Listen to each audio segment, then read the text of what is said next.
नमस्कार दोस्तों, YouTube के जड़ी बूटी ज्ञान चैनल में आप सभी का एक बार फिर तहे दिल से स्वागत है। दोस्तों, आज हम जिस जड़ी बूटी के बारे में जानकारी लेकर आए हैं वह मालवे शिकुल का पौधा है और वात रोगों को नाश करने में बड़ा नायाब है। दोस्तों, इस पौधे को कॉटन ट्री कहते हैं, यानी कपास का पौधा। तो दोस्तों, बात करते हैं कपास ट्री के बारे में। इसे तुंडिकेरी, कपास, कापूस, कॉटन प्लांट, कॉटन ट्री तथा गोसिपियम हर्बोशियम आदि नामों से जाना जाता है। यह भारत का ही पौधा है और गर्म क्षेत्रों में महाराष्ट्र, गुजरात, पंजाब, मध्य प्रदेश, बंगाल, आसाम, तमिलनाडु तथा आंध्र प्रदेश आदि राज्यों में खूब बोया जाता है। दोस्तों, दुनिया भर में पाई जाने वाली कपास की सभी प्रजातियों का औषधि के रूप में खूब प्रयोग किया जाता है। इसका पौधा झाड़ीदार 7 से 8 फुट तक ऊंचा होता है। इसकी खेती उष्ण क्षेत्रों में की जाती है। किसान रुई व बिनोले के लिए इसकी खेती करते हैं। रुई प्राप्त करके पौधों को किसान काट देते हैं, यानी कि खेत को उजाड़ देते हैं। इसका तना स्थूल सख्त होता है तथा इसकी टहनियाँ कोमल व रोमों से घिरी रहती हैं। इसके पत्र 4-5 हिस्सों में बटे हुए एरंड के पत्रों की भांति के होते हैं। इसके पुष्प पीले रंग के लेकिन बीच से बैंगनी होते हैं। इसके फल के अंदर रुई व कुछ धूसर वर्ण के बीज निकलते हैं। फल पककर स्वतः ही फट जाते हैं, जिनमें से रुई व बीज, जिन्हें बिनोला कहते हैं, निकल जाते हैं। इन धूसर वर्ण के बीजों की श्वेत मज्जा से तेल निकलता है, जिसे बिनोला तेल कहकर पुकारते हैं। और दोस्तों, इसके भेदों की बात करें तो कपास की लगभग 24 भेद बताए गए हैं, लेकिन 12 प्रजातियों की कपास को मुख्य माना गया है। वातावरण के कारण इनमें कुछ ना कुछ बदलाव भी पाए गए हैं, लेकिन देसी व विदेशी कपास कहकर भेदों को छोटा किया गया है। लेकिन यहाँ देसी खेतों में बोई जाने वाली कपास की ही बात कर रहे हैं। कुछ प्रजातियां जंगली भी होती हैं, पर उपयोग औषधि आदि में उनका भी होता है। कपास की रुई से कपड़ा, धागा आदि हजारों लाखों उत्पाद बनाए जाते हैं।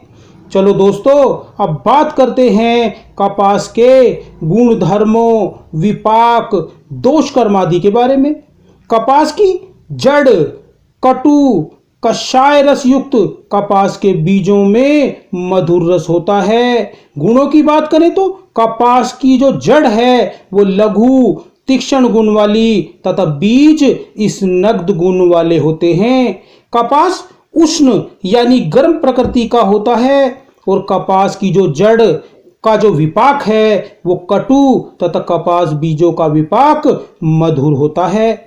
दोषकर्म की बात करें तो कपास के बीज स्निग्ध मधुर होने के कारण वात पित्त का शमन करते हैं, जबकि कपास की जड़ वात व पित्त को बढ़ाने वाली है। चलो दोस्तों, बात करते हैं कपास के उपयोगी अंगों, मात्रा, अनुपान आदि के बारे में। कपास के पौधे के पुष्पों, पत्रों, बीज का तेल, जड़ तथा कच्चे फलों सभी का औषधि के रूप में खूब प्रयोग किया जाता है।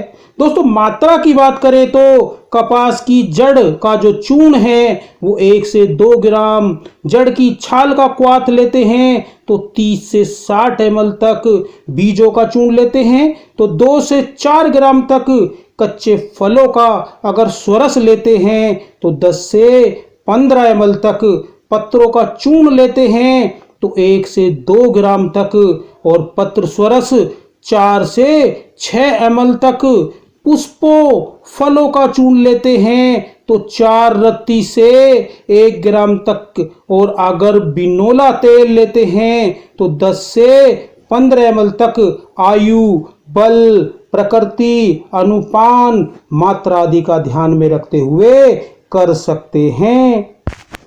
दोस्तों, अब बात करते हैं कपास के कुछ औषधीय प्रयोगों, लाभों के बारे में।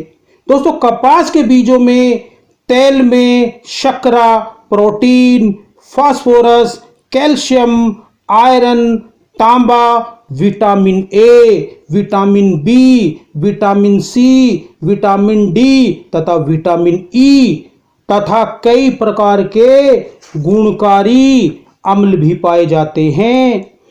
कपास पत्रों के स्वास्थ्य प्रयोगों की बात करें तो कपास पत्र मलावरोध नाशक, मूत्र की पीड़ा, खून की कमी, कानों के दर्द, गुदसूल, गर्भाशय की सूजन आदि में खूब लाभ करते हैं। कपास पुष्पों की बात करें तो कपास के जो पुष्प हैं वो उष्णता के कारण उत्तेजक होते हैं। ये मस्तिष्क को बल देने वाले अपस्मार, उन्माद, पागलपन आदि समस्याओं में लाभ करते हैं। यही नहीं, इनका शरबत दिमागी शक्ति व हृदय शक्ति को बढ़ाने वाला होता है। दोस्तों, कपास के फलों के गुणों की बात करें तो कपास के जो कच्चे फल हैं जिन्हें कपास डोढा कहते हैं, ये स्नेहल, मूत्रल व संकुचन पैदा करने वाले होते हैं। अतः वात रोगों, रक्त के विकारों, कर्ण रोगों, कान के रोगों में बड़ा लाभ करते हैं। यही नहीं, कपास डोढे व कपास के फूलों का काढ़ा पीने से महीना खुलकर आने लगता है और यह गर्भपात करा देता है। अतः गर्भावस्था में ध्यान पूर्वक सेवन करें इसको, या सेवन न करें। रुई की बात करें तो दोस्तों, कपास की रुई के हजारों प्रयोग हैं, अनगिनत उत्पाद बनाए जाते हैं। इसी तरह कपास बीज यानी बिनोले की बात करें तो कपास बीज स्नेहन, मधुर, वात सामक होते हैं। अतः मूत्रल, स्तन्यजनक, पौष्टिक, बल देने वाले, स्नायु मंडल को शक्ति प्रदान करने वाले विषघन होते हैं। यही नहीं, नाड़ी तंत्र की दुर्बलता, कमजोरी के कारण अपस्मार, उन्माद रोग में भी अच्छा काम करते हैं। निषेध विशेष की बात करें तो कपास के बीजों का प्रयोग गुर्दे के रोगी को नहीं करना चाहिए, क्योंकि ये गुर्दे के लिए अहितकर होते हैं। अतः दुष्प्रभावों को दूर करने के लिए शरबत, बनफशा, मुलैठी आदि का प्रयोग करना चाहिए। अगर कंधा, कमर, जोड़ों, घुटनों में दर्द है, वात के कारण दर्द है, पीड़ा है, अकड़न जकड़न होती है, तो यह सिकाई बड़ा लाभ करती है। इसके लिए बिनोला 20 ग्राम, कुल्थी बीज 20 ग्राम, तिल 20 ग्राम, जौ 20 ग्राम, एरंड बीज 20 ग्राम तथा अलसी के बीज 20 ग्राम लेकर सभी को मिलाकर पीस लें और इनको सूती कपड़े में बांधकर पोटली बना लें और पीड़ित अंग पर इस पोटली को गर्म करके सिकाई करने से पीड़ा भाग जाती है। दोस्तों, वात पीड़ित अंग पर बिनोला तेल की मालिश करने से भी दर्द पीड़ा में आराम आता है, क्योंकि इसके प्रभाव से नसें, नाड़ियां खुल जाती हैं और रक्त का संचार सुधर जाता है। दोस्तों, अगर शिशन की दृढ़ता कम है, उसकी शक्ति को बढ़ाना चाहते हैं, पूर्ण तनाव नहीं आता है, बार बार ढीला पड़ जाता है, रति संघर्ष ठीक से पूर्ण नहीं होता है, तो ग्लानि होती है, तो बिनोला तेल की शिशन पर कुछ दिन लगातार मालिश करने से बड़ा लाभ होता है और जो है शिशन है वो लोह के दंड के समान सख्त, कठोर हो जाता है और समस्या दूर हो जाती है। दोस्तों अगर त्वचा पर दाग धब्बे, चकते हैं, झाइयां हैं, त्वचा का रूखापन परेशान करता है तो बिनोला तेल शुद्ध लेकर उसे त्वचा का जो हल्का मर्दन करने से त्वचा कोमल होती है और दाग धब्बे गायब हो जाते हैं, मिट जाते हैं। दोस्तों अगर गर्भाशय विकार है, बांझपन की समस्या है, गर्भधारण नहीं होता है तो महीना आने के बाद इस योग को सेवन करने से गर्भ स्थापित होने में बड़ी मदद मिलती है। इसके लिए कपास बीज जो पीस कर हैं वो 4 से 5 ग्राम तथा अश्वगंधा चूर्ण 1 ग्राम दोनों को महीने का स्राव बंद होने के बाद घृत मिलाकर सेवन कराने से लाभ होता है। ऐसा 1-2 माह करना चाहिए। दोस्तों अगर सिर में दर्द रहता है, मस्तिष्क विकार है, मानसिक परेशानी है, वात नाड़ियां कमजोर हो गई हैं तो कपास के बीजों की पिष्ठी 4 से 5 ग्राम लेकर दूध के साथ सेवन कराने से वात नाड़ियां शक्तिशाली बन जाती हैं और सिर सूल व मस्तिष्क विकारों में बहुत लाभ होता है। दोस्तों अगर धातु दुर्बलता है तो उसके लिए यह बेहतरीन योग है। अगर सप्त धातुएं हड्डी, मांस, रक्त, मेद आदि दुर्बल हैं, कमजोर हैं, शक्ति स्फूर्ति कम है, पुरुष शक्ति लचर है तो यह योग बड़ा कारगर है।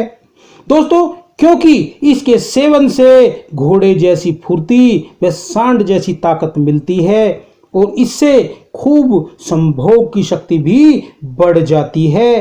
दोस्तों इसके लिए कपास के बीजों की गिरी 20 ग्राम, बादाम गिरी 20 ग्राम, चिलगोजा गिरी 20 ग्राम, पिस्ता 20 ग्राम, अखरोट की गिरी 20 ग्राम और काजू 20 ग्राम सभी को मिलाकर चूर्ण बनाकर उसमें 50 ग्राम मिश्री चूर्ण मिलाकर रख ले। अब इस चूर्ण को 5 से 10 ग्राम की मात्रा में दूध के साथ सेवन करने से जो लाभ होता है वो बहुत ही आश्चर्यचकित करने वाला होता है। दूध घृत का इसमें खूब प्रयोग करें। इसी मात्रा का दूध में हलवा बनाकर, खीर बनाकर भी प्रयोग कर सकते हैं, खा सकते हैं। यही नहीं, अपनी पाचन शक्ति का भी ध्यान रखें। दोस्तों यह बहुत ही कारगर और वाजीकारक योग है। दोस्तों कपास मूल की बात करें तो कपास की जड़ व तने की छाल भी रोगों को नाश करने में कम नहीं है। यह गर्भाशय को संकुचित करके महीना स्राव लाने वाली, यही नहीं यह सुखपूर्वक प्रसव कराने वाली, अपरा यानी नालखेड़ी को निकालने वाली, गर्भ गिराने वाली तथा कष्ट से आने वाले महीने की पीड़ा को दूर करने वाली औषधि बूटी है। अगर प्रसव के बाद इसका प्रयोग कराया जाए तो रक्तस्राव बंद होता है तथा गर्भाशय की संकोच शक्ति बढ़ने से ज्वर आदि प्रसूत विकार नष्ट हो जाते हैं। इस प्रकार कपास का पूरा ही पौधा औषधि व चिकित्सा की दृष्टि से बहुत महत्वपूर्ण, बहुत ही लाभकारी, रोग दोषों को दूर करने वाला है। आयुर्वेद की हजारों औषधियां इस पौधे के संयोग से बनाई जाती हैं। तो दोस्तों जड़ी बूटियों का प्रयोग करें और अपने व अपने परिवार के स्वास्थ्य की रक्षा करें। आशा है दोस्तों आपको ये जानकारी अच्छी लगी होगी। दोस्तों वीडियो में दी गई जानकारी का लाभ उठाइए और अपने व अपने परिवार के स्वास्थ्य की रक्षा कीजिए। अगली वीडियो में फिर मिलते हैं, तब तक के लिए नमस्कार। जय हिंद, जय आयुर्वेद।